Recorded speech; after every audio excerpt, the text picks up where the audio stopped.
याज्ञवल्क्य भगवान श्री कृष्ण के पास पूछने के लिए गए कि आप बताइए कि आपकी दृष्टि में सबसे बड़ा योगी कौन है।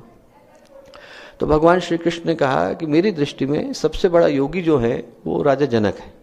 तो बड़ा आश्चर्य हुआ याज्ञवल्क्य को। उन्होंने कहा कि साहब इतने बड़े बड़े ब्रह्मर्षि बैठे हैं, वशिष्ठ बैठे हैं, विश्वामित्र बैठे हैं, इन सब ज्ञानियों के होते हुए, सांदीपनी हैं, बड़े बड़े ऋषि हैं, इन सब के होते हुए भी भगवान ने एक राजा का नाम क्यों लिया? राजा योगी कैसे बन गए? तो याज्ञवल्क्य ने अपने एक शिष्य को उनके पास मिलने के लिए भेजा। बोले आप जाकर के मिल करके आइए, देख करके आइए कि वो योग को कैसे उपलब्ध होते हैं।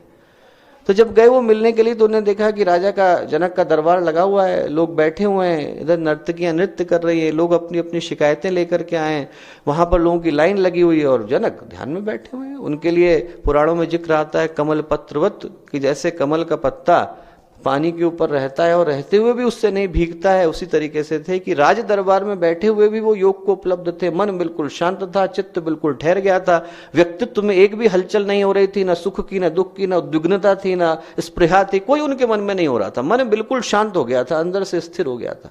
तो उन्होंने राजा जनक को देखा तो याज्ञवल्क्य के शिष्य ने राजा जनक से जाकर के प्रश्न किया कि एक बात बताइए साहब, आप इतना भयंकर दरबार चल रहा है, इतनी सारी चीजें चल रही हैं, इसके मध्य में आप योग को कैसे उपलब्ध होते हैं?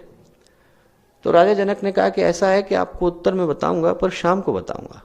आप एक काम करो कि आप पहले मेरी राजधानी देख करके आओ, मेरे राज्य में बहुत सारी चीजें हैं देखने लायक, आप देख करके आओ, राजधानी में बहुत सारा है घूमने लायक, आप घूम करके आओ, शाम को आपको बताऊंगा। ठीक है साहब। गए, निकलने लगे तो राजा जनक ने उनके हाथ में तेल का एक गिलास पकड़ा दिया। बोले आप इसे ले जाइए, घूम करके आइए, कोई दिक्कत नहीं है, तेल का गिलास हाथ में रखिएगा, पूरा ऊपर तक भरा हुआ है लबालब, एक बूंद यदि गिर गई तो जो आपके पीछे सैनिक चल रहा है आपकी गर्दन काट देगा। बड़ा घबराए, उन्होंने कहा ये कैसी शर्त है? अब वो गए, 9 घंटे बाद घूम करके लौटे, राजा जनक के पास पहुंचे तो राजा जनक वैसे ही बैठे थे, स्थिर भाव से, मन शांत था, व्यक्तित्व बिल्कुल स्थिर हो चुका था, ध्यान में थे। उनने देखा उसे, बोले आपने क्या क्या देखा हमारी राजधानी में? बोले साहब क्या देखता, पूरे टाइम तो गिलास को देख रहा था मैं, और तो कुछ देखने लायक था नहीं। तो बोले कि भैया मैं ऐसे ही योग को उपलब्ध होता हूं, कहीं पर भी हूं, मुझे पता है कि तलवार कभी भी चल सकती है, भगवान की तलवार कभी भी चल सकती है, हर क्षण मृत्यु का क्षण है।